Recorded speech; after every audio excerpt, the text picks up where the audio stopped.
Propaganda. Propaganda. We all know, or at least have an idea of what propaganda is. But I would say that propaganda is a bit wider in scope than what most people generally apply the term to. Any editorial is an attempt to propagate a point of view, propagate an idea. Okay.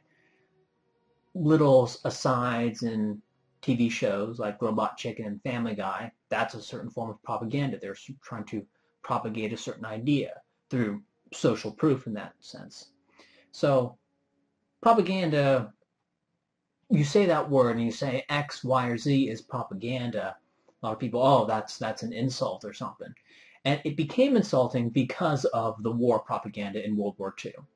The governments of Britain and the United States said a bunch of things that were not true, and that gave the propaganda departments bad names, and it gave the term propaganda a bad name.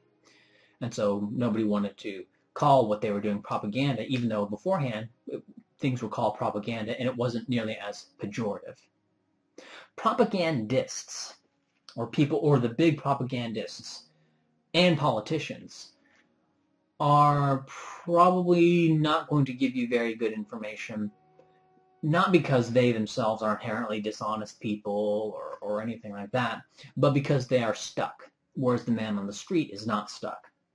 Someone like Bill Maher, Rachel Maddow, Chris Matthews, Cenk Uygur, or someone like Rush Limbaugh, Bill O'Reilly, Sean Hannity, Glenn Beck. And Glenn Beck, he still has his radio show. He's kind of on the level of Cenk Uygur right now.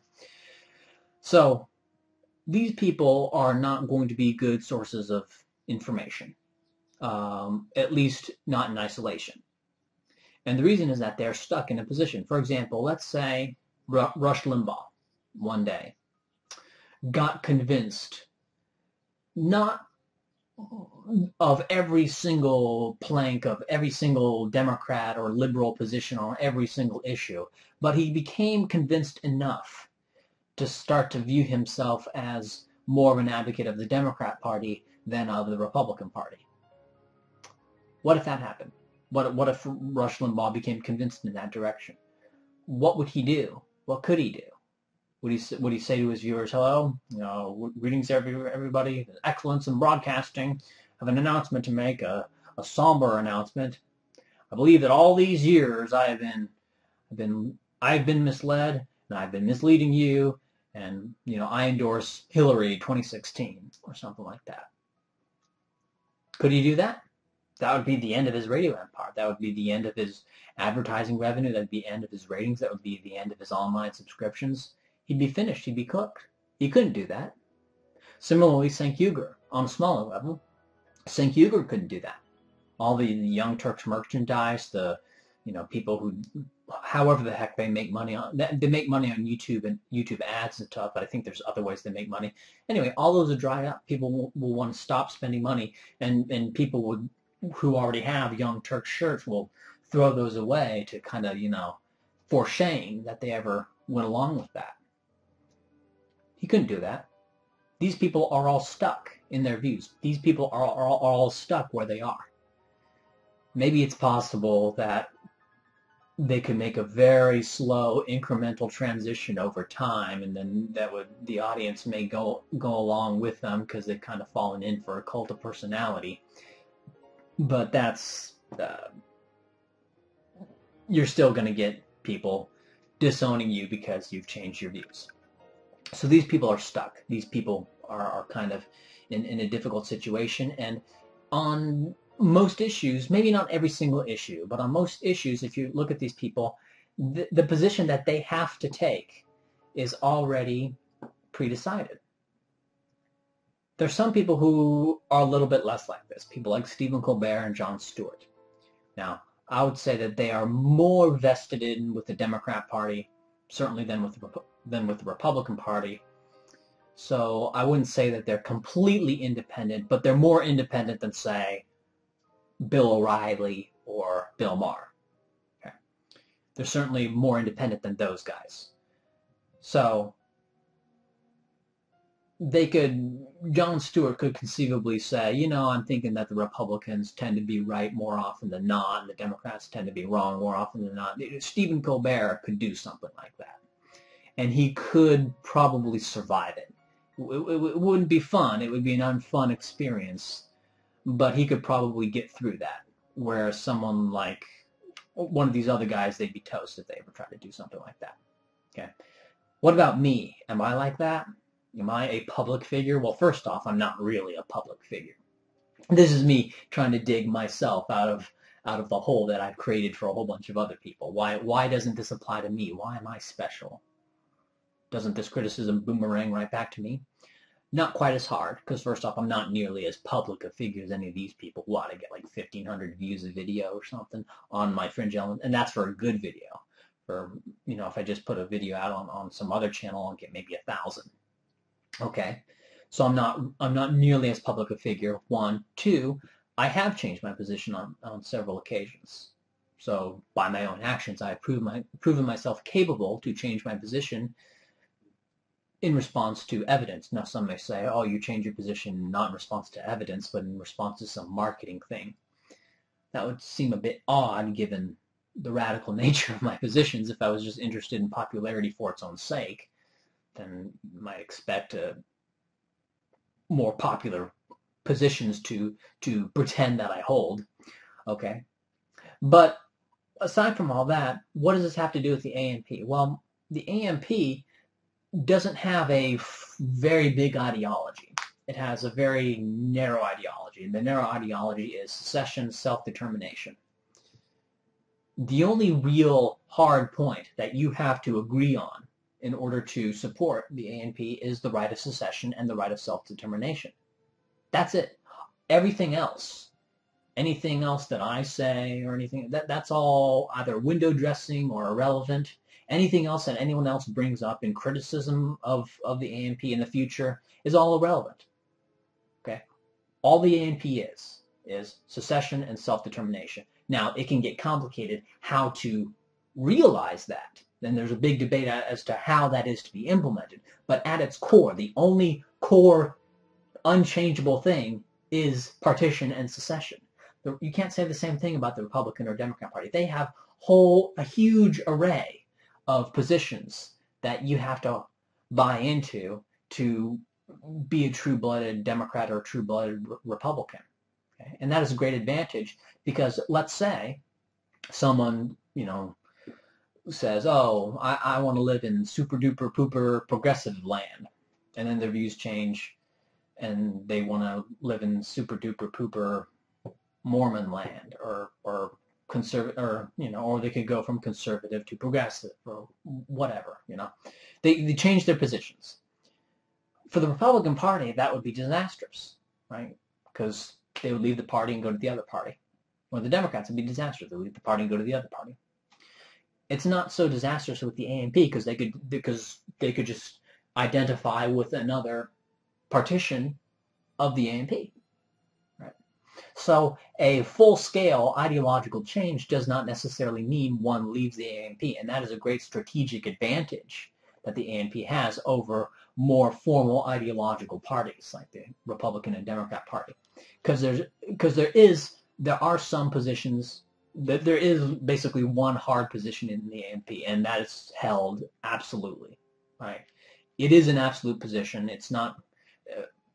So I guess you could say that the one position that the ANP stands for is far more absolute than any of the positions that the Republicans and Democrats have.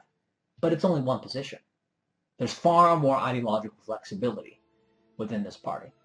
And people changing their minds and people changing their views is not a death sentence. Doesn't say, oh, now you have to leave the ANP. Right? 99% of the time. Okay. Another thing about propaganda. Criticism, and this is something that I think a lot of people don't realize, a lot of people who don't create content and just comment, they don't realize is that criticism is infinite. There's an infinite amount of criticism. There's an infinite volume of criticism. Criticism is not something in short supply at all. Okay, so when people say that, oh, blocking is a very bad thing, or censoring is a very bad thing. It's a horrible thing. The people who say that tend to be people who don't produce content that gets a lot of traffic, right? It tends to be sideline talk, right? Because when you actually produce content, you're going to get people coming in over and over and over again, saying things. You're going to respond to them. By your estimation, you have refuted what they have said, and then they continue saying it over and over and over again. And you're like, I've already done this. I've already dealt with this. I feel that I have already refuted that. And they're going to say, no, you haven't. And you'll get people who will just infinitely criticize. And of course, in my point of view, when I do this, I see these criticisms over and over and over again. In my opinion, I have refuted them. In their opinion, I have not. All right, but there's no going there, right? Or you get another situation where people continue to post straw mans of your position. That's going to get into another thing here. They continue to post straw mans of your position, or they continue to misconstrue your position over and over and over in the comment section, and people will go down and they'll read them. Right? Just passersby will read a criticism, a real quick criticism of what you said that has nothing to do with what you said, and they'll go, oh, that's what they said. Well, I'm not going to bother reading if they're that stupid. See? So criticism is infinite, and people who say, oh, you have to have an absolute, everyone can post whatever policy, the only kind of post that you should remove are people who literally advocate violence or doc drop or anything like that, but if it's in the realm of ideology, it should all be allowed. That's sideline talk. That really is sideline talk. Okay. So I guess that's that. Next point on propaganda is that political humor is something of an echo chamber. The reason being is that humor relies on common assumptions, right? For example, there was a scene in Family Guy, and in it they had this robotic police van, and inside the van some hands came down and they would arrest someone, okay? And then Cleveland came in. Cleveland is black, and what's his face? The wheelchair policeman guy said, Cleveland, don't go in there, because then what the hands did on the robotic van, it said, minority suspect, or minority suspect, and the police started beating him, planted a gun on him, I think planted some drugs on him or something. Of course, the point of that was to say, this is how cops treat blacks, right? And of course, that, and in order for that to be funny, you have to share that assumption. There was a similar episode on it where a whole bunch of people, forget what it was, but there were a whole bunch of people pretending to be white, and then they unzipped themselves and came out as blacks, because there was some legal change or whatever, and so they felt safe to come out as black people because they wouldn't be harassed by the cops, right? And of course, these things are only funny if you believe that they reflect something about reality, if they reflect a shared assumption, right? So humor depends on shared assumptions. And if you don't hold shared assumptions with the general population, it's harder to make political jokes. See? So the result is that radicals tend to be construed as a rather humorless bunch. But really, they have less to make humor about because they don't share assumptions with the general population. And so they can make jokes, they can make in-jokes that nobody else will get. And when they do that, well, they're just seen as nerds, and it's seen as something that's kind of pathetic, right? So political humor, what it does is it is people who hold status quo beliefs, people who hold the kind of views that everyone else holds, have a huge advantage in terms of humor, okay? And it also serves as something of an echo chamber, because when you see something said on the news, or you see something just repeated on Family Guy or some other sitcom, that serves as social proof. That's some big TV show is saying this political view. That means a lot of people believe it. That means it has enough common currency. If it has common currency, it must have some truth to it, right? And so political humor serves as kind of an echo chamber, kind of a reinforcing of the status quo, right? Because the best political humor is going to be that which supports the status quo, because that has the most shared assumptions with everyone, and so it's going to be the most funny to the most people. See, and so political humor, by its very nature, is going to be enforcing the status quo. All right.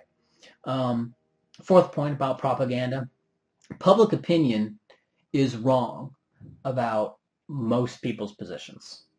Okay, and this is something that I held when I was, when I didn't produce content, and I would just watch news and watch TV, and I would listen to criticisms of, some people criticizing others, and I would literally believe that the liberals really were as simple-minded as Rush Limbaugh painted them out to be. I really did believe it. Right? I really did believe that they were as one-dimensional as Rush Limbaugh painted them out to be, and that their arguments really were as simplistic. Okay, and I see a similar thing happening, and of course a similar thing happens in the exact opposite direction. Right? So, and of course, when you actually produce content, you find that that happens to you. You find that criticisms of your content are horrendously simplified. They horrendously simplify what you say. They horrendously take your quotes, completely divorce them of context. Okay, and so public opinion in general is wrong about most people's positions. And I'm going to go, and I'm going to say something that's a little bit extreme here, but I'm going to say that unless you have actually spent at minimum 3 hours reading or listening to what someone else, to what someone is actually saying, direct from them. Okay, direct, not someone else describing. Okay, not even a university, not even the most prestigious, most well-heeled describers, most trustworthy, presenters who want to give a summary of some other views. No, fuck that. Okay, listen to them directly. Don't trust anyone to accurately describe someone else's views. Okay, and so you need to spend at least 3 hours listening or reading what they have to say. If you're not willing to do that, if you don't, it's so painful, right? And that's a great sign that you're a bigot, is that it's literally painful to listen to someone else's views. If you're like, it's so painful to listen to those views, then at the very least, don't go around pretending that you understand their views, because you don't, right? You understand someone else's summary of their views. You understand someone else's portrayal of their views. Okay. So, and I would say that unless you have done that, unless you've spent at least 3 hours listening or reading someone talking about their position, you don't have anything approximating a general idea of what their views are. Okay, and because of this, most people, you don't know what they think. The reality is, you don't know what most people think. I don't know what most people think. I can look at public opinion data and I can see, relatively binary answers on public opinion questions, so I can get an idea on that. I can look at how people vote on certain videos on the internet or certain posts on Reddit, right? I can see that, or how many likes Facebook posts get. I can see that, and so I can infer, but there's not much there. In terms of a specific ideology of a specific person, you're not going to get much there. Okay, it's way more complicated than that. Okay, and so just realize that you don't know what other people say, and don't trust anyone's characterization of someone else's views. Go read it for yourself. Okay, and there you go. Now, I have said all this stuff about propaganda kind of to preempt. Maybe I'm being a bit unduly optimistic here, but maybe one day in the future, might as well respond to this. I think it's an interesting topic. If a party like the All Nations Party ever comes to any appreciable size, it's going to be lied about. Okay?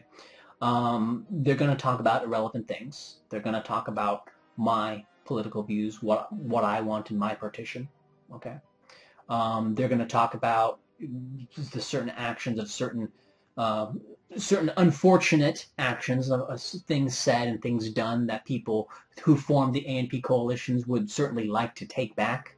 Okay, unfortunately, when you escalate to the level of a public figure, more of your stuff is recorded and remembered by other people, and so things that would, if an average person did, it would kind of be long forgotten.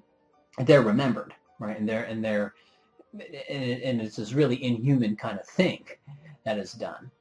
So that's done to politicians and done to public figures, and all that crap will be brought up, and things that are not really relevant to the ANP and that are not really representative of the ANP will be brought out. For example, they'll say, oh, the ANP, it supports, they'll say something like the ANP supports, part of the ANP coalition may be some Aslan separatist group. Within this Aslan separatist group, there's some guy who says, go out and machete all white people, right? And so what they'll try to do is they'll try to say, aha, this is what the ANP supports. No, that's not what the ANP supports. Okay, the ANP supports partition and secession, and it supports working with people to have that partition and secession. Okay, anything else, that's any other political views outside of that, like any specific views, is not part and parcel, is not fundamental to the ANP, because all the ANP is that one thing. It's that one iron rod. That is secession, partition, self-determination. Synonyms. Okay, 3 ways of saying the same thing. That's what it is. That's what it's about. And I'm just saying to kind of prepare people, if the ANP ever gets big, that's what will happen. The lie, it is a flood of lies. It is an infinite flood of lies. The critiques are infinite. The lies are infinite. Okay, you got public figures, and moreover, when a public figure comes out and makes a lie, they're going to stick to it because they have to. Their position is dependent on that. Okay, they have viewers. They have sycophantic viewers who support them. Right, Cenk Uygur lies about the ANP. The viewers are going to go, yeah, fuck those, whatever. And there's no real getting around it. So that's just what I have to say here. Hopefully you found that to be an interesting video, and I believe I'll end the video.